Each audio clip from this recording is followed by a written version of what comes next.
Good morning and welcome to Ray's Creations. I'm going to show you how I make one of my art journal pages today. This is one that I've actually had some requests for, so I hope you like it. In this I will be using the Distress Oxide Re-Inker Peacock Feathers, Distress Oxide Spray, the Eyes Ink Spray Cassis, VersaFine Clair ink pad, and then a VersaFine ink pad Spanish Moss. I will also be using a water spritzer and a variety of stamps.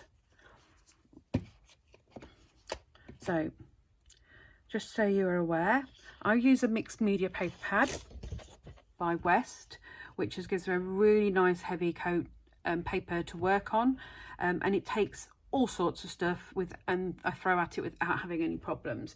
As you can probably see, there's a lot gets thrown at it because I'm quite a messy person. So here we go. Let's have a look to see why I start off.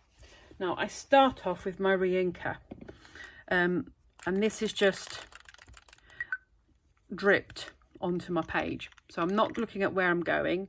I'm just going to drop it in different places on my page as I go, moving around sporadically, some closer to than others, some further away. So it's quite definitely spread out. Okay, then I'm going to spray my paper, and I'm going to use my ink spray first rather than the oxide, and I'm just going to put some purple down. As you can see, it's a really nice purple. Nothing's particularly happening with my blobs at the moment, but they will do. Okay, now I'm just going to put some of the Distress Oxide spray in, and this is because this is an oxide, it just tones things down a little bit. Okay, right, now I need to make my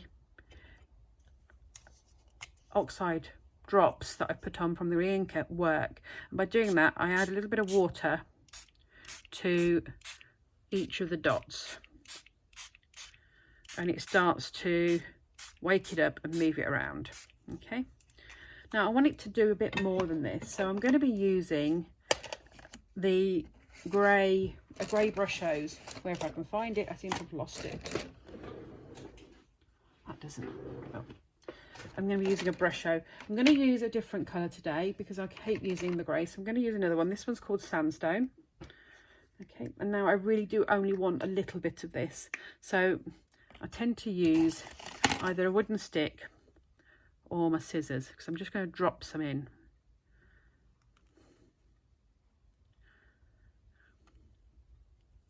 Right, now because my background's wet, you can see that I'm getting sort of some explosions of colour going in different directions.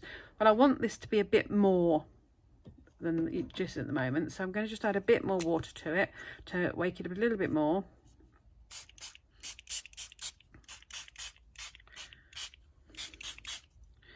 Right, as you can see, everything is starting to manoeuvre. Now to get it to manoeuvre a little bit more, I just move my paper around so that it will do. And as you can see, even the oxide spray that I've put on initially is moving.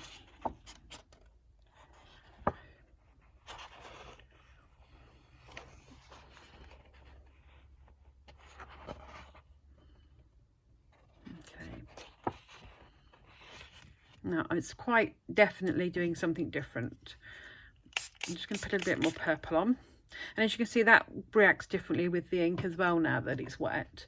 Now I'm going to show one of the other ways that I work is I'm not very good at waiting for things to dry, so I'm going to use my heat gun, and I want to show you how it moves the actual work around. Can you see I've got little dots from where the ink went on top of the oxide? It's pushed it back. And it'll move the oxide quite nicely.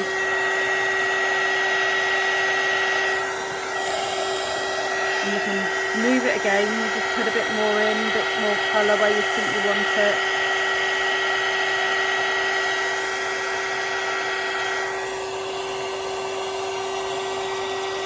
Okay. Just going to pick it up and move it again because I want it to be a bit different.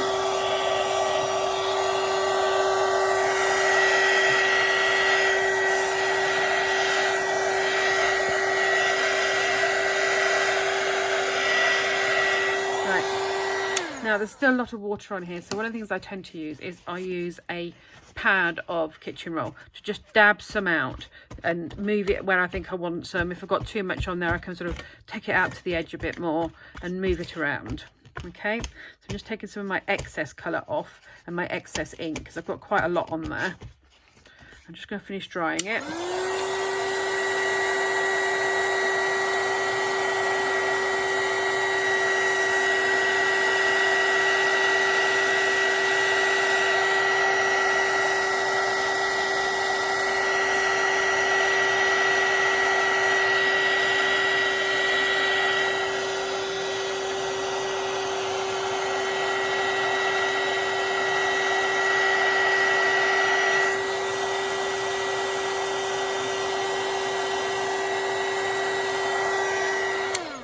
Now I love making this sort of messy background because you never know how it's going to finish.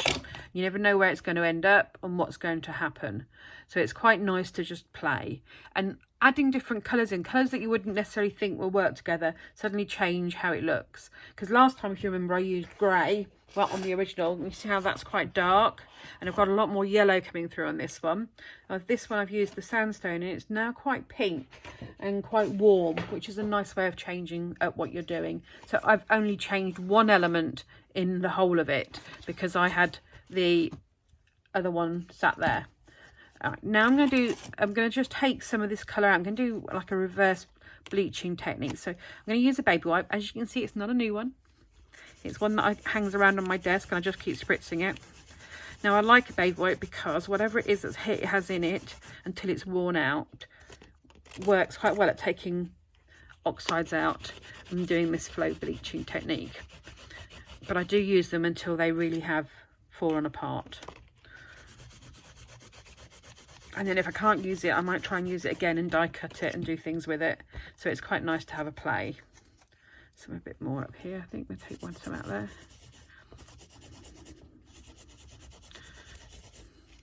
And so I've got some nice big circles and then some slightly smaller ones.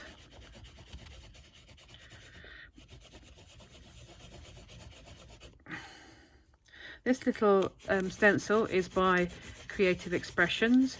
It's one of their minis. I've had quite a few over the time and I like them because I'm not too big to carry around. Right, now I'm going to start stamping on my background to bring it up and to make it into something different, to change it from just being a blodgy background to something that's a little bit more. Now I'm going to be using a number stamp. This stamp I have had for quite a while. I got it from Pinflair 2 or 3 years ago now, but I absolutely love it. It's really nice because it doesn't have a definite boxed edge on it, which a lot of stamps have on it, and it's quite easy to use in bits rather than having the whole thing stamped down. If you notice, I'm not using a block. That's because I don't want a perfect stamp. I'm looking for that sort of wrong bit, than the bits that are overlapping and going out to one side that aren't really going to be a perfect image.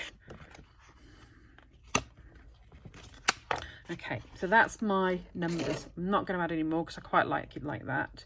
Now I'm going to add a crackle, and I'm going to change the colour that I'm working with because I've been working with the Morning Mist, and I'm now going to use the Spanish Moss, which is it's an ink I've had a long time, so it's probably in a different packaging now because I've had it for 10 years probably, and I don't use it that much, so it's nice but it's very good because it's a very similar colour to the Twisted Citron in the oxides, but because I want to be stamping over things that are already happening, it's quite nice because it's, with it being a VersaFine rather, it's nice, it does nice fine detail, but also it works. And it doesn't, if I want to add more water later, I'm not going to have a problem with what I've done. It's not going to suddenly start running everywhere and messing around. And because I have the lid off for quite a while, if I was using a Stazan type ink to do the similar type work with, it dries out very quickly and I have to re-ink it more. So this is quite nice in that way. Right. Now the crackle is from a background stamp set from Creative Expressions.